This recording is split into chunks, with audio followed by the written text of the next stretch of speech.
The world, for me, crystallized the day Max stole my red crayon. I was 5, perched on a kindergarten chair too big for my small frame, my fingers expertly maneuvering a cerulean blue crayon across a drawing of a vast, limitless sky. My collection of crayons, a glorious spectrum of possibilities, was my most prized possession. Each one was a tool, an extension of my nascent artistic spirit. My red crayon, a particular shade of fire engine red, was exquisite. It was the one I used for the most important details: a vibrant heart, a bold apple, the very essence of passion and energy. Max, a boy with messy blonde hair and an insolent smirk, had been hovering. He hadn't asked. He hadn't even hinted.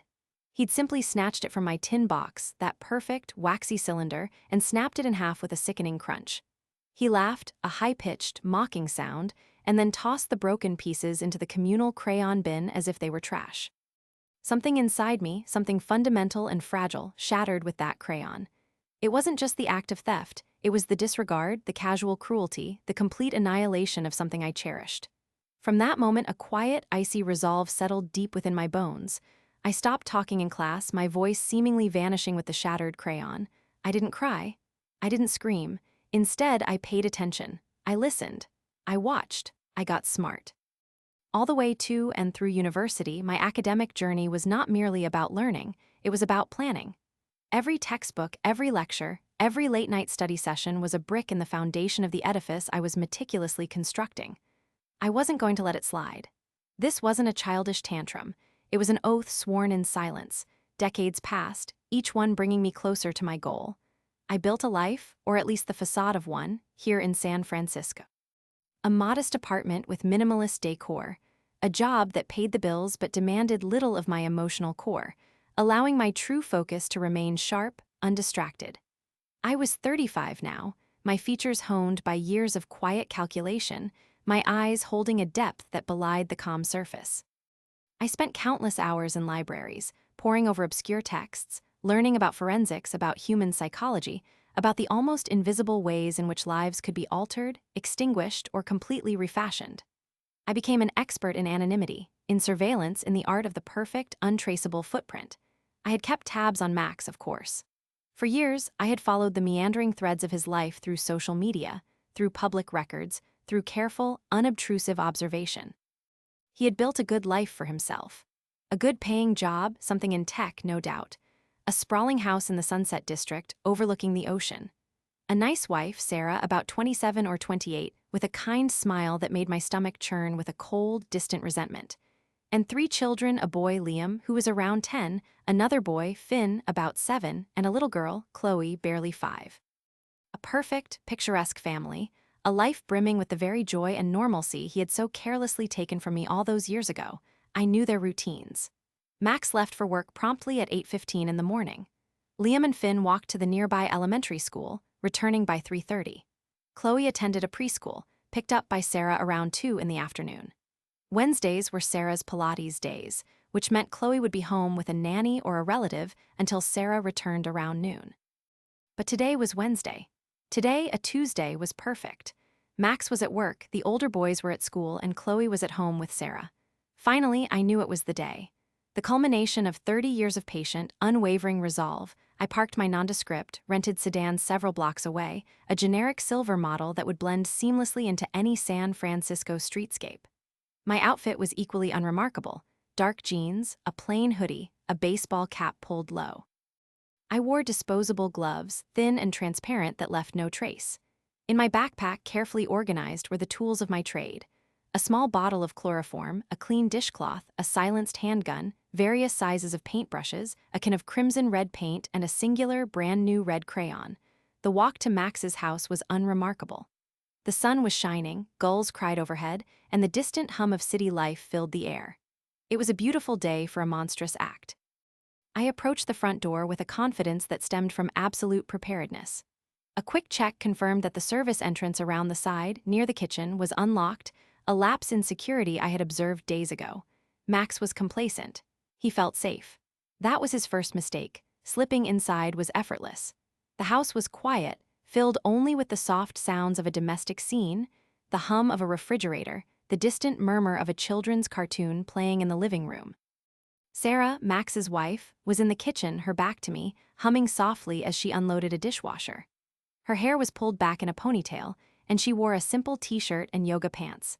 She looked so ordinary, so blissfully unaware of the seismic shift about to occur in her meticulously curated world. My movements were swift, silent, practiced. She barely registered my presence before the chloroform-soaked dishcloth was over her mouth and nose. Her humming hitched, a small gasp escaping before the sweet, cloying scent took hold.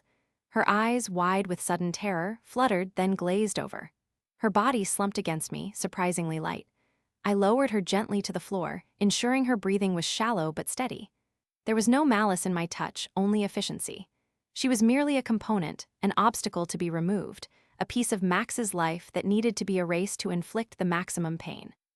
I dragged her through the house, past the living room where Chloe's small, innocent voice chattered from the television. The little girl was oblivious, engrossed in a brightly colored animated film. I opened the back door, maneuvered Sarah's unconscious form into the trunk of my car, and closed it with a soft click. The trunk was soundproofed, a modification I had personally overseen months ago. I then returned to the house, ensuring no obvious signs of a struggle. A quick wipe down of any surfaces I might have touched in the kitchen. My next task was critical, and it required precision. Chloe, the youngest, Max's little girl. I found her still mesmerized by the television, a half-eaten snack bowl beside her. She looked up when I entered, her wide, trusting eyes blinking at me. "Mommy," she whispered, a hint of confusion in her voice. I smiled, a tight, unfeeling curve of my lips. "Mommy just went to get something from the car, sweetie," I said, my voice unnaturally calm, almost melodic. "Why don't we go play a game in your room?" She hesitated for a moment, then, with the boundless trust of childhood, she nodded. Her bedroom was a riot of pinks and pastels, stuffed animals overflowing from a net hanging in the corner. I led her to her bed, tucked her under the covers, and told her a story in a soft, monotonous voice, my hand gently stroking her forehead until her eyelids grew heavy and her breathing deepened into the rhythmic cadence of sleep. When she was fully out, I administered a small, carefully calculated dose of a sedative I had prepared, ensuring she would remain asleep for hours, deep in a dreamless state. This was not about her suffering, it was about Max's. With Chloe deeply asleep, I went to work. The red paint, a rich, deep crimson, was thick and vibrant. For his youngest, the walls became red, every inch. The pale pink was swallowed by a tide of blood-like color. I painted meticulously, not a single brushstroke out of place, ensuring even coverage. I worked with a quiet intensity, the rhythmic swish of the brush against the plaster a soothing counterpoint to the tempest brewing within me. This wasn't just paint, it was a symbol, a callback to my own childhood trauma, a twisted recreation of the broken red crayon. This time I was the artist and the canvas was his child's sanctuary. The smell of the paint was potent, almost suffocating, but I breathed it in, a strange satisfaction filling me. When I was done, the room glowed with an unsettling, visceral redness. I left no fingerprints, no stray hairs, no evidence of my presence. The scene was perfectly set. Next, Finn. He was at school, which made the logistics simpler, yet more complex. The goal was for him to vanish without a trace. Just like my crayon had vanished, broken, and forgotten, I had observed Finn's walk home for weeks. He always took the same shortcut through a small, overgrown park, a patch of urban wilderness nestled between two busy streets. Today, I was waiting. I had prepared a small, quiet vehicle, a nondescript van, and waited patiently. When he ambled into the park, head down, kicking at pebbles, I moved. It was quick, clinical, and completely without incident. Finn was secured, transported, and delivered to a location that would never be found, a location designed to remain a mystery for decades, if not forever. I had learned about the deep ocean currents, the desolate stretches of desert, the abandoned mines that scarred the landscape outside the city. He wouldn't be found. Not by anyone. The emptiness of his absence would be a constant, gnawing pain for Max. The final act was the most intimate, the most profoundly symbolic. Liam, the eldest, the one who would soon be home, he would be the first to discover the horror. And through him, the message, encoded in a singular, horrifying detail, would be delivered. I returned to Max's house, waiting for Liam to arrive. When the front door opened and the key turned, my hand, steady as a surgeon's, brought the silenced pistol to bear. Liam stepped inside, his backpack still slung over one shoulder, probably thinking of homework or video games. His eyes widened, a flicker of confusion, then terror as he saw me. He tried to scream, but the sound died in his throat as I fired a single, precise shot. He fell, his young body crumpling silently to the polished hardwood floor. There was no mess, no drama, just a sudden, profound stillness. This wasn't about anger. It was about cold, calculated precision. I approached his still form. From my bag, I took out the new, pristine red crayon. It was a standard Crayola, the kind you could buy anywhere, but to me, it was a weapon. I had practiced this too, studying anatomy, learning the precise entry point. It was gruesome, yes, but necessary. For his eldest, when they got home, they would have seen what happened, but not a trace on the eldest son, still dead. When taken to the hospital, they would find a singular red crayon in his brain. No note for any of them, just that. The ultimate silent declaration.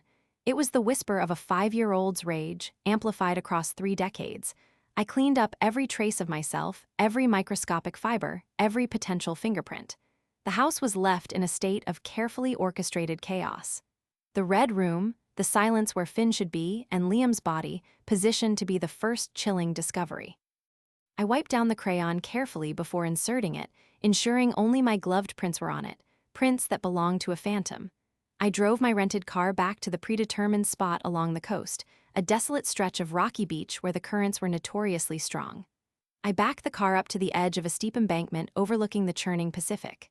The air was cold, damp with sea spray. I got out, opened the trunk, and looked down at Sarah's still form.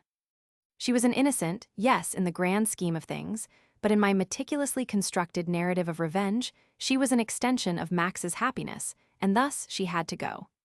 I released the parking brake, gave the car a gentle push, and watched it roll silently down the embankment, picking up speed, until it plunged into the dark, swirling waters below. The ocean swallowed it whole, a final, definitive erasure.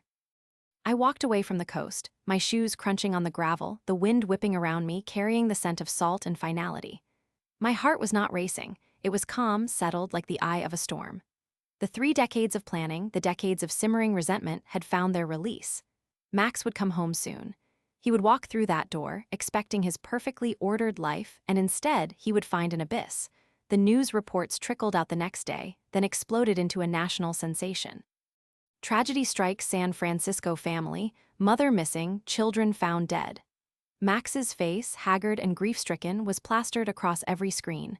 The story was a nightmare, a missing wife, a missing child, another child found dead, and the horror of the red crayon. DNA samples afterwards by detectives proved that it was him, the reports eventually stated. It was exactly as I had planned. During my long surveillance, I had taken great pains to collect Max's discarded hair, a stray toothbrush, a used coffee cup, anything that carried his genetic signature. I had carefully placed these samples, minute traces, at key locations within the house, just enough to be discovered by the diligent crime scene investigators. When they found Liam's body, when they searched the house for clues, they would find Max's DNA, strategically placed, pointing the finger directly at him. He was the only one left. He was the most obvious suspect. The authorities, overwhelmed by the sheer, inexplicable horror, would seize upon the easiest explanation. A man driven to madness, perhaps. A family annihilator. Max, the man who had built a perfect life, would be stripped of everything, including his freedom, his reputation, and his sanity. I watched it all unfold from my quiet apartment, a cup of herbal tea steaming in my hands, the interviews with his colleagues expressing shock. The neighbors describing him as a quiet, devoted family man, the public outcry demanding justice. And then the inevitable, Max's arrest, the media circus that followed. His desperate pleas of innocence, lost in the clamor of circumstantial evidence and the sheer, unexplainable brutality of the crimes. A quiet smile played on my lips. It wasn't about letting them know it was you. That was for amateurs, for those who craved the fleeting satisfaction of public recognition. Revenge isn't about ego. It's about causing pain. Deep, agonizing, unrelenting pain. And Max, the boy who had so thoughtlessly snapped my red crayon, was now living in a hell of my meticulous design. His children were gone, his wife was gone, his freedom was gone, and the world believed him a monster. My red crayon, whole again, lay on my bedside table, a silent testament to the enduring power of a single, unforgiving memory. The decades had not dulled my resolve, they had sharpened it to a razor's edge. And the feeling, now that it was done, was one of profound, absolute peace. My world, finally, was complete.